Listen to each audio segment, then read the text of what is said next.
Hello, hello, everybody, and welcome back to Test Tubes and Cauldrons, a podcast where we talk about the intersection of science and spirituality.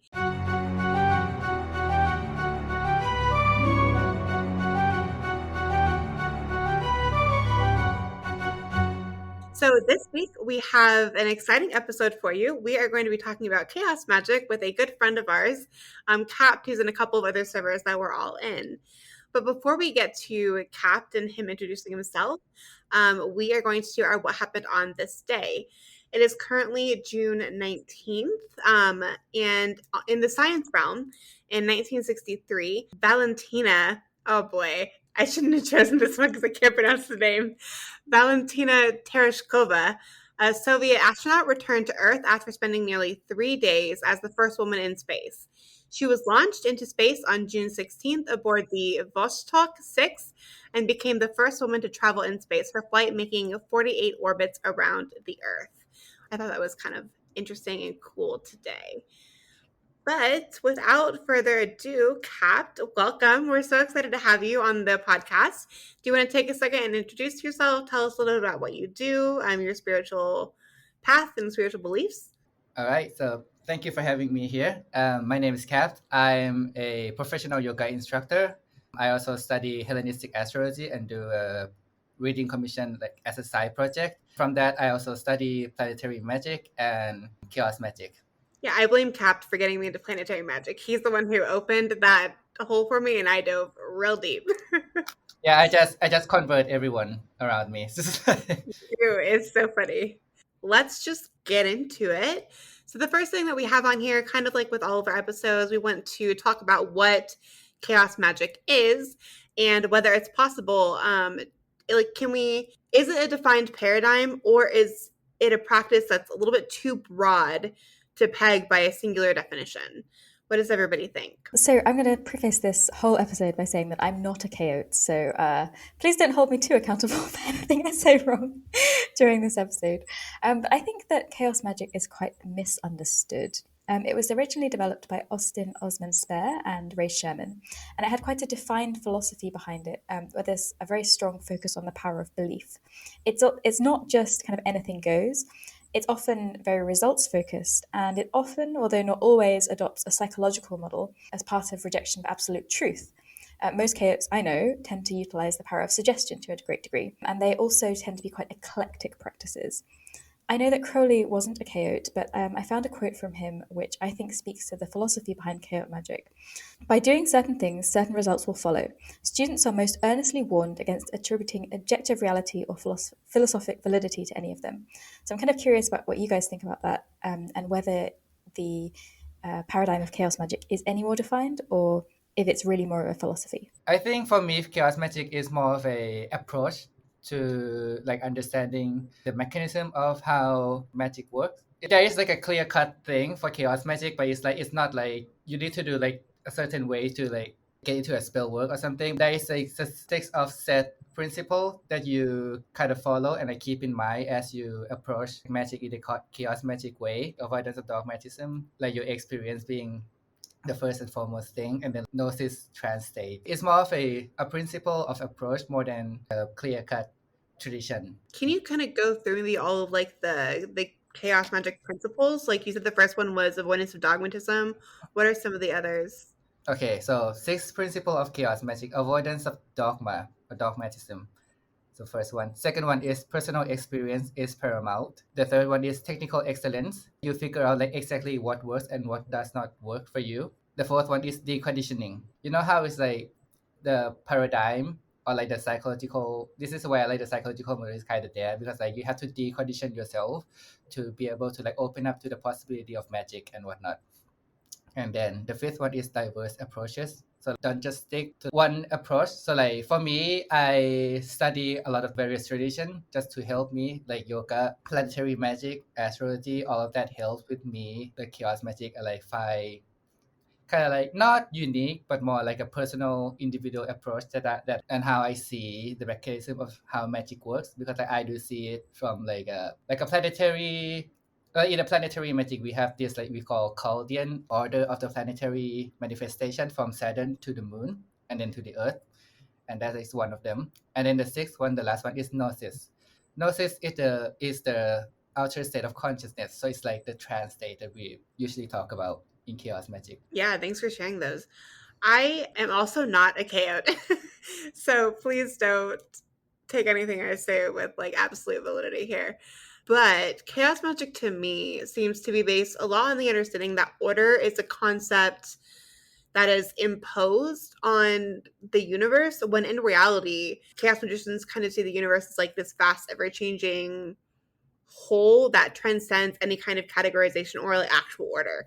I actually read an interesting description of chaos magic while researching for this episode, and it said, quote, chaos is seen not as the disorder that is opposed to order, but as the order beyond understanding. And I thought this was really interesting and thought it spoke really well to the experimental aspect that chaos magic seems to fit in, and how this often leads to very eclectic practices. I'm also not a chaote. I feel like that's just all of us saying that. Yeah, I was trying to do some research into chaos magic before recording this. I started reading. I've had some chaos magic books on my like to read list, or things that are often recommended when you're looking into chaos magic. And one of the things that I was reading a little bit was Liber Null and Psychonaut. It hurt my brain. One of the interesting things was just the way that it really puts an emphasis on the mind specifically, and the power of the mind, which is why I think the psych module and chaos magic seem to go hand in hand, or why they're often talked about together. It says in Liber Null, magic is the science and art of causing change to occur in conformity with will. The will can only become magically effective when the mind is focused and not interfering with the will. The mind must first discipline itself to focus its entire attention on some meaningless phenomena. So it's talking about like how to get your mind to a certain state. And it was interesting because this is where sigils come from, right? They come from Liber Null and Psychonaut.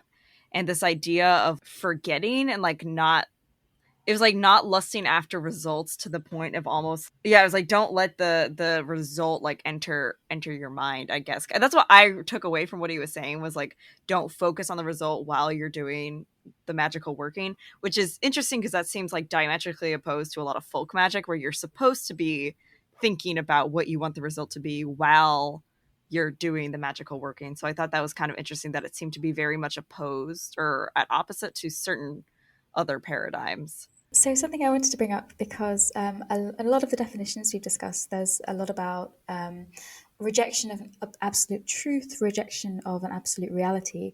And so I wanted to maybe put Kapt on the spot a little bit here and ask, what does reality look like to a chaote? Like what is reality, and how would a chaote define it? I cannot speak for like other chaos because like they might see it differently. But like for me, well, reality, there is no debate that we are sitting here in front of the screen talking right now. That's like one thing. If you go by the macrocosm thing, there is this understanding in the occult world that if you take control of your microcosm, you can in some way affect the macrocosm around yourself. And like the macrocosm that you grew up in, like the environment, how you were raised in the family, can also affect your microcosms of your mind and whatnot in some way, shape, or form. I see the mind and the psychology as part of your microcosm.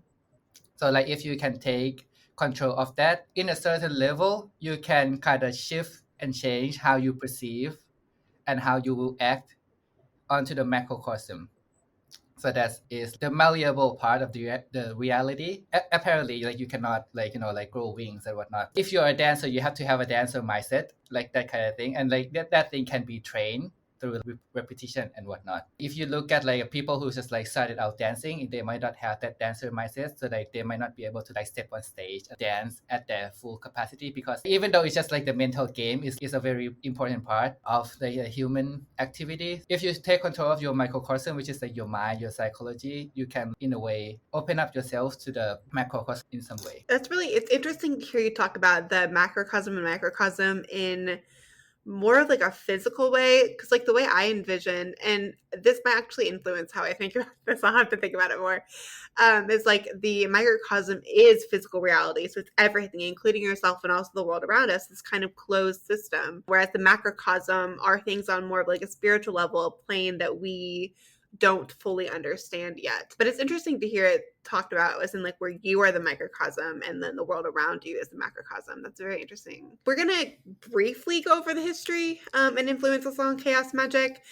And I can kind of start us off. And Hanny mentioned this a bit in the beginning, but to my understanding, chaos magic originated with Austin Osman Spare from his critiques of traditional ritual magic. And then later, Ray Sherman, who was the originator of chaos magical theory. Spare was actually an associate of Crowley, but broke off and then streamlined his own version of magic, which removed the superfluous activity of ceremonial practice that he believed essentially prevented practitioners from discovering their power. And Kapt, I know like you, since you are a KO, you probably have much more like a better understanding of the history. So do you want to maybe touch on that a little bit? One thing about me is that I am really bad with history. Not just like the occult world. I got C in Thai history in high school, so like I'm that bad. Okay. So, It's okay. This is a science podcast. It's okay to get the yeah. history a little bit. I read like a brief history of A.O. Spare. Also at the time, Theosophy was also gaining movement. It's not just the Western side, but he also has like some of the exposure to like the Eastern philosophy and whatnot. It's a mix of a lot of things because from my understanding as a yoga practitioner and what I learned from my guru and whatnot, like how yoga view the mind is that there's various layers of the mind, and there is this part of the mind that's called chitta. Sometimes it's translated as the mind itself without any shadowing, without any like memory, without any like imagination. It's just like the pure part of the mind is called chitta. From my understanding, that chitta and the trance state is very, very similar. So like it say that like if you can have control over your chitta, you can have access to the knowledge that is beyond yourself. In a way, you can like manifest things if you can touch your chitta. In a way, if you like train yourself to be able to like focus your chitta on something, it's very similar to how chaos magic view the gnosis, the trance state, the outer state of consciousness and whatnot. So I can see how there would be some of the Eastern philosophy mixed in with the understanding of how he would propose the mechanism of chaos magic. So that's actually a great segue into our next topic, which is the models of chaos magic. And there's a couple that I've heard of, and a couple that we've already mentioned already.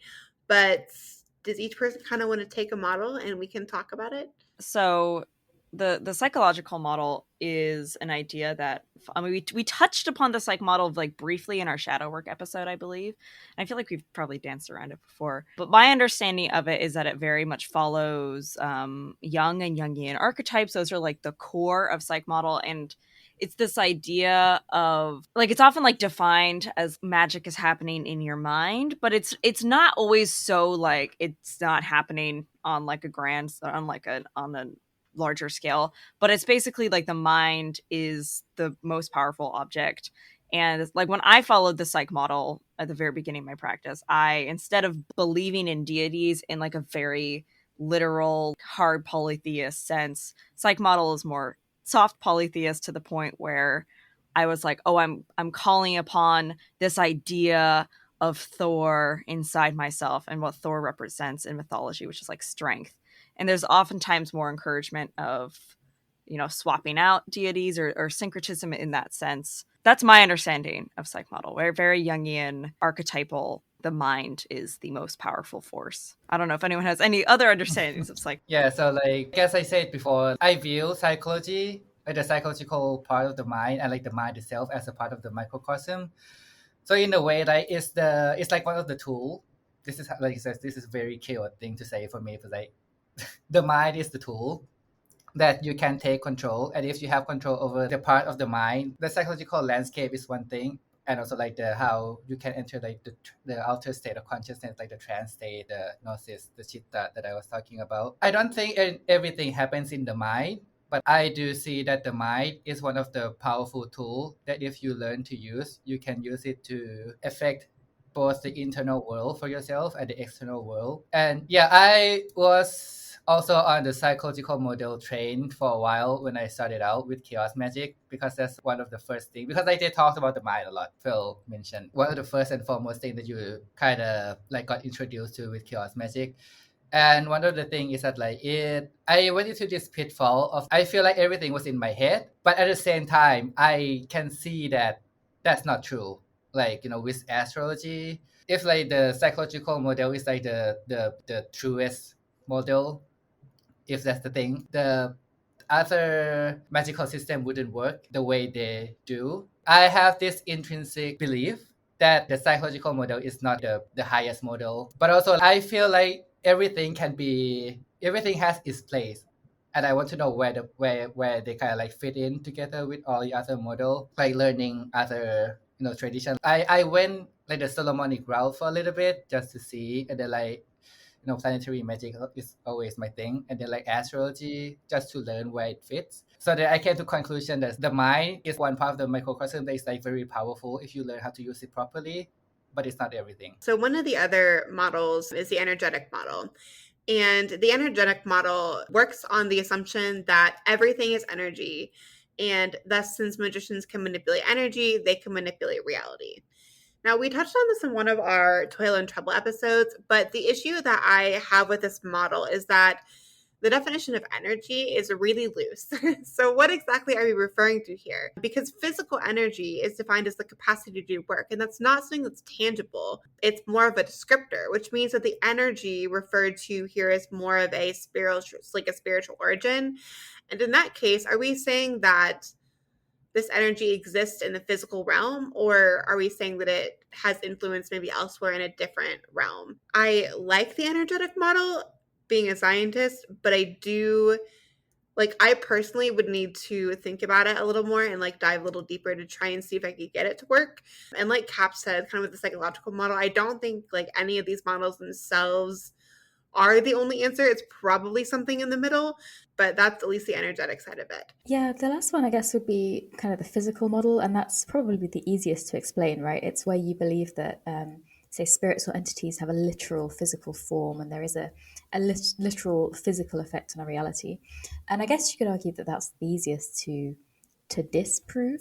But again, it kind of comes down to whether you believe that that is occurring in a way that we can measure, whether it is happening in a kind of physical way that we can actually see, or if it is more, I think Fel used this analogy a while ago of this kind of ripples in a pool effect. So yeah, I think this would probably be the least chaotic of the three models, but maybe I'm way off base here. Kapt, this is a question more especially for you as a KO, but what is kind of your theory of magic as a KO? And like, how do you utilize all of these models, or do you prefer one over the other?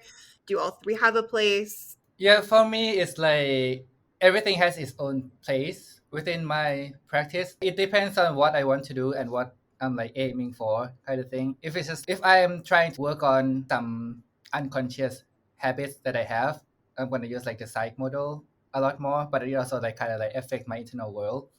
If I'm doing like a spell, I would say like the physical model is the animistic side of it. It really depends on what I want to do with that specific thing. This is how of an astrologer I am. Like I would look up planetary hours. I would look up the auspicious time using like the electional technique of astrology, just to like, if I can find one, I will use that in the spellcraft or like in the ritual that I want to do. If I cannot, I will just do like a pure visualization energy work, which also still involve the planetary correspondence, like the symbol in some way, but it would be more of a, I guess you can say that it's more of the psych model and also like the energetic model together, because like this is how I see it. If you can sit in meditation and relax long enough, and then if you observe your body, you can feel like the tingling sensation, a different sensation in your body. And if you do visualization and then you pay attention to the body, you will feel that the body will react differently. Like the sensation in your body will feel differently. It depends on like what visualization you have. I also feel that with just the planetary symbol of like Saturn, Mars, and whatnot, they will feel different. I see that how the mind affect my body. You can say it's like still like a microcosm, so it's internal. But like with the energy that is built up inside me from the visualization, the actual sensation that is being invoked inside me, I can channel that into like the spell work or the ritual that I'm doing. Like I said, like I don't like fully subscribe to the psychological model, not in the way that it doesn't work like all the time, like, but it's not like it's not the only thing. The mind is the tool for you to connect to the macrocosm, as I was saying. So something that I wanted to ask, because we have all these models and you've mentioned that you incorporate kind of all of them in some various way, but with chaos magic, which is a paradigm which really rejects dogma and it rejects absolute truth, can we really have a singular defining model of chaos magic, or does it sort of eschew that kind of definition? This is how I see it. Like from my experience as a teacher and as a dance member who will teach the younger member and whatnot, in order to get someone to the same point, you might need to go different ways depending on the individual. For example, if you are like in Ohio and you want to go to New York, you just drive up north. Okay, like, but if you're on the West Coast, you have to drive up and then to the right across the country. So that's in order to go to the same place, but from different standpoint, you do it differently. So that's why we still operate in the same universe. There is like something that is like the same, but also as an individual, we are also started from different, like background and whatnot. So it's you need to understand where you are, so you can take like an appropriate approach for yourself to get you to the point of where you want to go, which might be vastly different from someone else, but you go to the same place. That's a great analogy. So now we're going to get to a fun part, which is the misconceptions that surround chaos magic. And I can start with kind of the one that we all hear all the time, which is that chaos magic is a do whatever the fuck you want paradigm. And this is so not true. Every time I hear this, it makes me just want to die inside. I think a lot of people misconstrue the idea of it being very eclectic and being very experimental with like do whatever you want and find out if it works. But that like isn't really what chaos magic is, especially if you forego the really important part of like keeping really detailed records of what does and what doesn't work, and then shifting things to make, I'm not talking about shifting in like the sense that TikTok does. I'm just, like changing things that reflect like yes this worked or no this didn't. I think that's a very important distinction to make. Like chaos magic is not just a way for you to say like yeah I'm gonna go like fuck a deity in the astral realm, like sorry, that's not how this works. That's like the biggest misconception that I see among our community. Anybody else have any examples of that they've seen? I'm sure there's plenty. I think one thing, because like chaos magic has this saying of like nothing is true, everything is permitted. It's a good mindset to have, because like it allows you to like experiment with a lot of things, but also like people take it without the nuances and try to do something doesn't have any basis to what they're doing. It's just you cannot just you can't just shift your way out of your problem. Paradigm shifting is not just try to think your way into Harry Potter or like Pokemon or that kind of thing. Like if you know how to use the thought form to your benefit, that's good. It's not like you are just going to shift and like be in that world and ignore like the actual reality. That is like you are sitting maybe like on your bed in the classroom or whatnot. That's not how it works. This saying of like nothing is true, everything is permitted is one of like the excuses that a lot of younger I usually see it with like more of teenagers and not much for like the adult practitioner. I hope they grow out of it. So I had a question. Sorry, I'm asking a lot of questions this episode, not contributing very much of my own. But what do we think the difference is between an eclectic practice and a chaos magic practice? Are they the same thing, or is there a subtle difference between the two? I would consider this approach as a chaos magic approach when you have the trance state, because like eclecticism doesn't always have the trance state. It just like you take stuff from maybe like folk practice of this tradition and then like folk practice of that tradition, Hellenism and that kind of thing, but like it doesn't involve the trance state. That would be like the main criteria that I would give if I want to like differentiate between eclecticism and chaos magic approach. I also think that maybe there's a difference in the experimentation aspect. Like a KO would approach different traditions with kind of the desire to like take things and then experiment with them, either to incorporate them into their current practice or just change it up a little bit that like fits them better. Whereas I feel sometimes with like eclectic folk practitioners, it's more just a like, oh, I like this from this practice, I'm gonna pull that in, but like I'm not gonna change it at all, and I'm not gonna experiment with it. It's just like I like the way that it is now, and so I'm gonna utilize that. And like even my own practice, like this is why I don't consider myself a chaote, because I'm like, while I am eclectic in terms of taking from folk and also ceremonial practices, I don't do so with like experimenting as a chaote would, at least in my mind. It's more so just like this has worked and this has worked, and I think they work more powerfully when they're put together. But like I don't actually change anything. Partially because there are certain aspects of the eclectic practices that I'm not comfortable that I fully understand yet, as I don't want to mess with anything, but also just because I don't really feel the need to. Also, something that I don't change because like I don't understand. Back in the day, I didn't understand this. I didn't change it, and now that I understand it, I also don't change it because like it's complete as it is. You know, like the LBRP. I tried to change I tried to like adapt the LBRP. It didn't work as I planned. So like the LBRP is like complete by itself. You can learn the mechanism. You can learn and understand how it works. It's a full circle by itself. Like you don't just like take things out. It's gonna be something else, and it's not gonna work the same. So that's why changing up things doesn't really give like the better result. It just gives like different things. I look at like the system, and I was like, okay, this is like complete by itself. I'll just leave it like that. But like for me, like for my approach to like planetary magic, I refer to the book Seven Spheres and Practical Planetary Magic a lot. Love Yeah, that yeah, book. great book. Yes. When I do my actual like ritual with them, with the planets, I will have my own way of like connecting to them using the trance state and whatnot. Like I will have like the Orphic hymn just to help get me in the mood. But then like I will go into trance and then like meditate and contemplate on the symbol of the planetary energy itself, and then just like channel them in. Usually don't go through all of the invocation of like, you know, like God's name, the angel, and then the spirits and whatnot. I will just like go directly to the contemplation of the seal, just to, not the seal, the symbol, to just get the energy into me.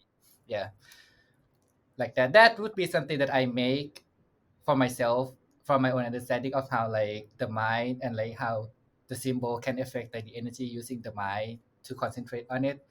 But yeah, that would be something that I would make for myself, but not like not something like LBRP or like the ritual that is like already full and complete by itself. Yeah, whereas I'm the opposite. Like I actually do like I invoke God and I invoke the angel and like I go through the whole hierarchy when I do most of my like rituals and meditations with particular planets. So that's the yeah. But again, I totally agree with you with your LBRP point. Like there are just some things that we don't change because they work perfectly the way they are.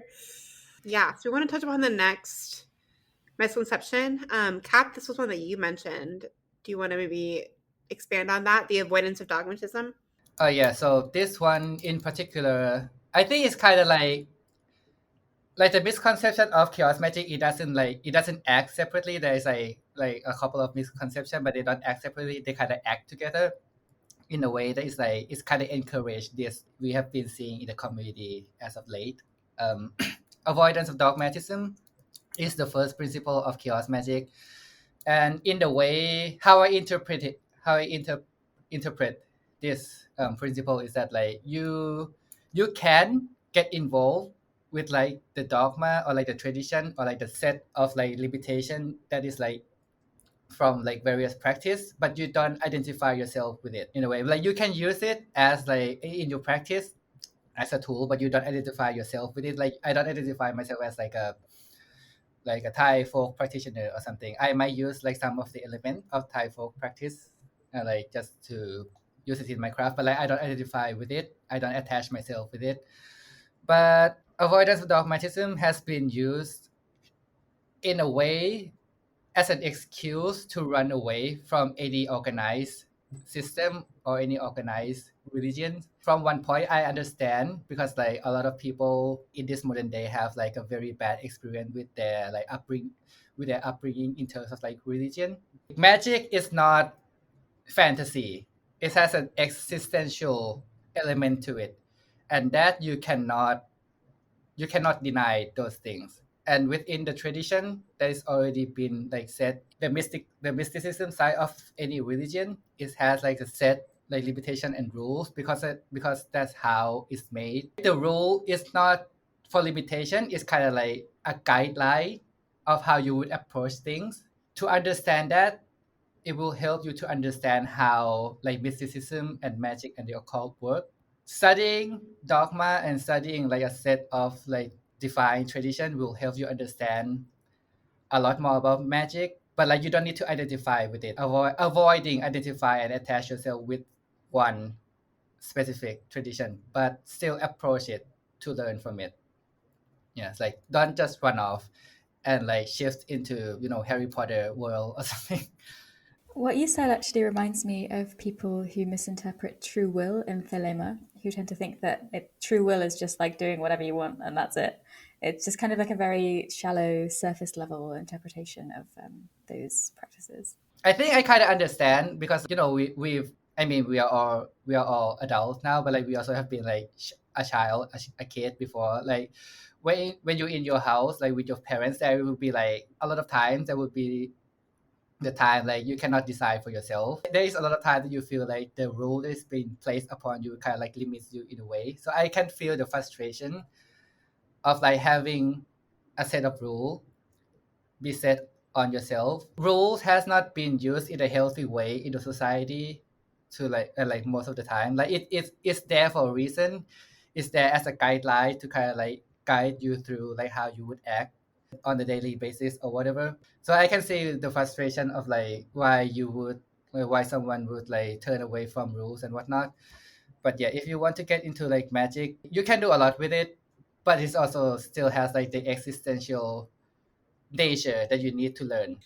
So I have a question for you, Kapt. When you're approaching something and maybe you intend to take from a couple of different like traditions to make something of your own, like what does a sensible approach to dogma look like as a chaote? Like how would you approach it? I guess is really my question. It takes time, takes a long time. Thinking back, I've been doing astrology since 2017. I started yoga in 2019. At the time, I still like kind of like battling with the mindset of like, is this like actually existential or like it's just like psychological? So it's like it takes a lot of time to be able to find the approach that is suitable for myself. There is this thing that if you try to like learn from like different tradition, like people in that tradition will say something along the line of like, oh, this tradition is like the best, or like this is the only way or whatever. And it's very very hard for you to kind of like keep the mindset of like avoidance of dogmatism or like try to get involved with it 100%, but still keep the distance of the identification. If you like read around the chaos magic practice, you would say like the suspension of belief. If you're engaging with some like tradition, you just like engaging with it like 100%, like with all the beliefs that you have. And then when you're not, you just like put it down and then go do something else. The ability to suspend your belief and disbelief long enough that you can engage in one tradition fully, so you learn all about that tradition, like the mechanism, the rules, the deities, and whatnot. I think the first thing that I came to like the thing that I came to conclusion for myself is that like one of the things that you should be able to silence the mind. Does it interfere when you are experimenting? Because like if you are like shifting paradigm, you're shifting tradition a lot, and if you're like you cannot silence the mind, and if the mind happens to like this tradition better, and when you shift to the other tradition, the mind will be just like this is not it, this is incorrect. The mind would not stop. The mind would not shut up. So like one of the first thing that I really want, and like one of the this is like my daily practice as well. If I don't do anything, I would do this. I would sit and silence my mind. I don't have like a set time. I just like do it as long as I can. The way that I suspend my belief and disbelief is as like I will silence the mind. I can fully involve myself with the thing that I do. It doesn't have to be magic or witchy. It's just like, for example, if I'm like dancing and it's like this dance is really hard or something like that. If I can like silence the mind, I can just do the dance without like worrying about like the difficulty of it, or if I'm gonna mess up or anything like that. Silencing the mind will do a lot for you as a practitioner. It helps you. It makes sure that you are not thinking yourself into it, and you can really you can like actually completely perceive something that is like in front of you. If you like sit in silence long enough, you can feel like the tingling sensation in your body. And when you visualize something, those sensations will change, and that is like existential. It's not something you think. It's not something that you made up in your mind, right? And like if you cannot silence the mind, and if something like happens in your body, the mind will just go like, oh, is that the deity? Is that a sign? Is that like that kind of thing? So like first and foremost thing, silence the mind. I really like that because I think it would take care of a lot of the issues that we see with some practitioners in the community where it's like the smallest thing is a sign. Or, you get like a single feeling and it's like, oh my God, a deity is reaching out to me.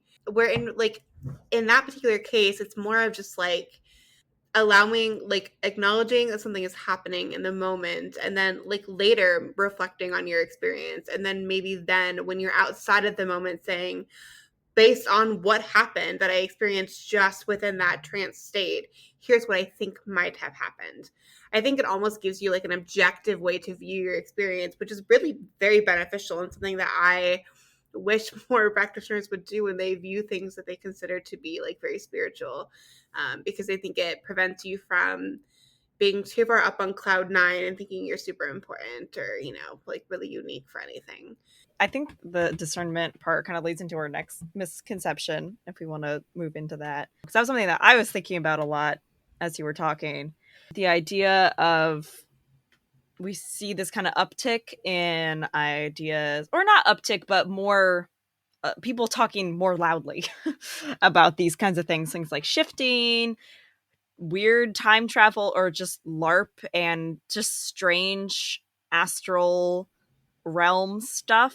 And what I find interesting about it is that it's like predicated on this point of trance work, right? Like all of these people are saying that they astral projected to Mount Olympus, and they go through the mind in a trance like way. And I've noticed that we've seen like an uptick of that, and it's almost like they're taking certain chaos magic ideas but like misusing them. So I guess my question here that I was thinking about, if chaos magic has this idea of mind is paramount and there is no truth, sorry, my cat is screaming at me. There is no truth, etc. Your own experience is very important. What makes this, I guess, to me, like, where is the line then? Or not where is the line, because I feel like chaos magic is always about breaking the line, but I feel like there's a difference. I guess that's what I'm trying to get to. Like, what to you is the difference between, I astral projected to Mount Olympus and fist fought Saint Michael in Mount Olympus for some reason, versus like chaos magic trance work, I guess. I mean, I know there is a difference, and I'm just trying to parse out like what it is exactly. It seems like in these paradigms you mentioned, people are doing very much the opposite of silencing the mind, like Kapt mentioned, but they're actually running along with their fantasy and indulging in these kind of fantasy thoughts and escapist thoughts. That's the opposite of what maybe Kapt just described. So I think, it's fundamentally misunderstanding what trance work should be and maybe taking it more into the realm of maladaptive daydreaming or imagination. Yeah, they're going in with this like preconceived notion of what they want to have happen, and that is the opposite of silencing your mind and just experiencing what does happen in the moment. Yeah, that's a great point, Hanny. I would say, who's the driver? Are you driving? Are you the actual driver, or is your mind tricking you to think that you are the driver? Like when I'm in trance, if I am not doing any visualization, it's like it's nothing. It's nothing. It's silence. The thing that I focus on the most is my body, because like in yoga there is this thing called pratyahara. It means like you pull back your sensation from like the external stimulants back to your body, and then you focus on the body before you like the breath, the breathing and whatnot. And then like you stay there for like dharana and dhyana and whatnot. If you are not doing anything with the mind, there shouldn't be anything. If you start doing it for beginner practitioner, like they might not be able to silence the mind. You should be able to ignore the chatter that comes up, because like you have to understand that you are the driver of the mind. I see my body, my mind, my emotion, my energy as a separate thing from myself, because I can call it mine. It's my things. It's not me. That something that is mine cannot be me. I practice this like perspective daily. I go into like a trance state daily just to keep myself familiar with it. If you're in trance and you're not doing anything with the mind just stay there, silence. It doesn't do anything. If you want to use the mind, it should work for you. I think this is like one of the thing that we see in a lot of people, like they cannot like control like the voices in their head, like the detrimental self-sabotaging voice. That's like also like one of the way that the mind can trick you, because like it just keep running by itself. Like people in a modern time, we have this because of how we've been trained in school to like think a lot. So like the mind just keep running, but we were never trained to stop thinking. Like when like we cannot do like math equation or whatever, and we don't understand, like the teacher would be like, use your brain, think. So like we've been trained to think without information, so like the mind just keep thinking like without information. Like it's just like multiply the limited amount of like the actual information, and it's just multiply it in the head. That's what the mind does. Like for me, if you are sitting in trance and then you just like go somewhere, it might not be a trance, it might just be the mind tricking you. Yeah, that makes perfect sense. I think that makes lots of sense in the context of people maybe misinterpreting what they're seeing in their visualization. I do like if you are somebody who struggles meditating, because like same and getting into that trance state. I know something that has helped me significantly is having a mantra. So mantra. Wow, I can't. It's too late. I don't know what I'm saying. Mantra. I like repeating that over and over and over. It kind of helps like get me into the trance state. That has been the most beneficial by far to me as a practitioner in reaching that kind of state for workings. So if you like, honestly, if you struggle so much with like the classic meditation, it might be worth trying to find a mantra that really speaks to you and will help you get into that state. I don't know if anybody else has experience with that, but like that is the one thing that helps me so much. I chant daily for Shiva. I'm a devotee of Shiva, so I chant his mantras like daily. Well, like when I first started it, like it doesn't feel like as like powerful and like as like in the face as it is right now. Like right now, when I finish and I sit down, I just go. It's like I'm there. Sanskrit is its own thing. Like if we were to talk about it, it's like it's gonna take like another hour. One of the techniques that you can use to help silence the mind, so like you have something to focus on, to like train the mind to follow your command in a way. I know that's like the word command is like a huge controversial word in the in the modern time, but like that's, I think, like I don't know what else to say about it. Like you as the owner of this body, of this mind, of this emotion, of this energy, all of these faculties should work for you, but you yourself also have to train yourself to be able to kind of like wield them properly. Start by focus the mind on something until it becomes a part, it becomes like your second nature, that you can just like, okay, we're doing this, come here. Yeah, great. All right, any final questions or final thoughts? I had one final question, like a short fire one. If there was one thing from Chaos Magic that you think everybody listening would benefit from or should maybe take up, what would it be? I think you just go back to silence the mind. Like I've been saying this to like a lot of beginners lately. Like if you don't know what to do for your daily practice, meditate. Meditate. It helps you with a lot of things. It doesn't just like help you with like the witchy side of things. It helps you with your daily life. It helps you with, like more concentration on like whatever you are doing at the moment. It's just a healthy thing to do. Like you have this wonderful, powerful tool inside your brain that can like affect you internally and externally. Like it doesn't have to be witchy. Like I said, if you don't have like the healthy mindset to do something, you will struggle a lot to achieve that thing. Like if you don't have like a mindset of a dancer, you cannot dance properly. And like I understand that like a lot of people, like including myself, we didn't grow up in like a healthy environment for the mind to like develop. And I hope that you guys can like get better.